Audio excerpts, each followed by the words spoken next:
வணக்கம் மக்களே, welcome to the ஃபெட்டர் show. இன்னைக்கு ஷோல நம்ம பார்க்க போறது வேகன்சி அப்படின்ற ஒரு ஹாலிவுட் மூவியோட ரிவ்யூ. இந்த படம் பாத்தீங்கன்னா 2007ல ரிலீஸ் ஆன ஒரு படம். இப்ப இதோட தமிழ் டப்டு வெர்ஷனை வந்து யூடியூப்ல ரிலீஸ் பண்ணிருக்காங்க. இந்த படம் ஒரு ராத்திரி நடக்கக்கூடிய ஒரு சர்வைவல் த்ரில்லர். அதாவது ஒரு ஹஸ்பண்ட் அண்ட் ஒய்ஃப் ஃபேமிலி ஃபங்க்ஷனை முடிச்சுட்டு ஒரு ரோட்வேல வந்து நைட் நேரத்துல வந்துட்டு இருக்காங்க. அந்த நேரம் பார்த்து அவரோட கார் வந்து ரிப்பேர் ஆகுது. அந்த காரை ரிப்பேர் பண்றதுக்காக ஒரு மெக்கானிக் ஷெட்ல விடுறாங்க. அதுக்கு பக்கத்திலேயே ஒரு மோட்டல் இருக்கு. அதுல வந்து தங்குற மாதிரியான ஒரு சூழ்நிலை அப்படின்றது உண்டாகுது.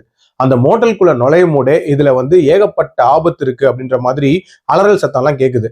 அது பார்த்தா கடைசியா டிவில இருந்து தான் வருது அப்படின்ற மாதிரி அந்த மேனேஜர் சமாளிச்சு இவங்களுக்கு ரூமும் கொடுத்துட்றான்.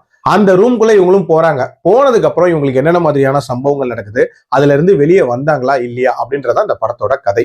எனக்கு இந்த படத்துல பிடிச்ச விஷயம் அப்படின்றது கீப் இட் சிம்பிள் அப்படின்ற மாதிரி ரொம்ப சிம்பிளா ஒரு சர்வைவல் த்ரில்லரை அதுவும் பயங்கர எங்கேஜிங்கா பிரசன்ட் பண்ணிருக்காங்க அப்படின்னு சொல்லலாம். அதுவும் இந்த படத்தோட ஸ்டார்டிங்லேயே பாத்தீங்கன்னா ராத்திரி நேரத்துல ஒரு ஹைவேல போகும்போது என்ன மாதிரியான விஷயங்கள் நடக்கக்கூடாதோ அது அவங்களுக்கு நடக்கும். ஸோ அப்பவே ஏதோ ஒரு ஆபத்து வரப்போகுது அப்படின்ற மாதிரியான ஒரு எக்ஸ்பெக்டேஷனை பில்ட் பண்ணியிருப்பாங்க. அந்த மோட்டல் ரூம்குள்ள போனதுக்கு அப்புறமட்டு ஒரு பக்கா சர்வைவல் த்ரில்லரா அந்த படம் மாறிடும் அப்படின்னே சொல்லலாம். இன்ஃபேக்ட் நிறைய சர்ப்ரைஸ் மூமெண்ட்ஸ், சர்ப்ரைஸ் அட்டாக்ஸ் எல்லாம் வச்சிருப்பாங்க. அது எல்லாமே உண்மையிலேயே திகிலா இருந்துச்சு அப்படின்னே சொல்லலாம். ஆல்சோ இவங்க தப்பிப்பாங்களா மாட்டாங்களா அப்படின்ற மாதிரியான ஒரு டென்ஷனையுமே நீட்டா பில்ட் பண்ணியிருந்தாங்க.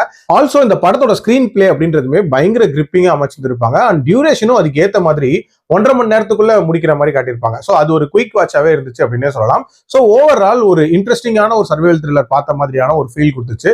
பிரச்சனை அப்படின்னு பாத்தீங்கன்னா இதுல அந்த டீடைலிங் அப்படின்றது இன்னும் கொஞ்சம் இருந்திருக்கலாமோ அப்படின்னு தான் தோணுச்சு. உதாரணத்துக்கு இதுக்கு முன்னாடி அந்த மோட்டலுக்கு வந்தவங்களுக்கு என்ன ஆச்சு அப்படின்றத ஒரு சின்ன கிளிம்ஸ் மாதிரி இவங்க காட்டியிருக்கலாம். ஆக்சுவலா ஒரு வீடியோ ஒன்று ஓட விட்டு அதுல வர மாதிரி காட்டுவாங்க. பட் அதை விட ஒரு எக்ஸாம்பிளோட காட்டியிருந்தா இன்னுமே நீட்டா இருந்திருக்கும். ஆல்சோ முடிச்ச விதமே பாத்தீங்கன்னா ஒரு மாதிரி ரொம்ப ஈஸியா முடிச்சிட்டாங்களோ அப்படின்ற மாதிரியான ஒரு ஃபீலுமே இருந்துச்சு. மற்றபடி இது ஒரு எங்கேஜிங்கான சர்வைவல் த்ரில்லர். கண்டிப்பா ட்ரை பண்ணி பார்க்கலாம். என்னோட ரேட்டிங் இந்த படத்துக்கு 3.25 அவுட் ஆஃப் 5. அடல் கண்டென்ட்லாம் பெருசா இல்ல, தாராளமா பார்க்கலாம். மீண்டும் அடுத்த விமர்சனத்தில் சந்திக்கிறேன். நன்றி, வணக்கம்.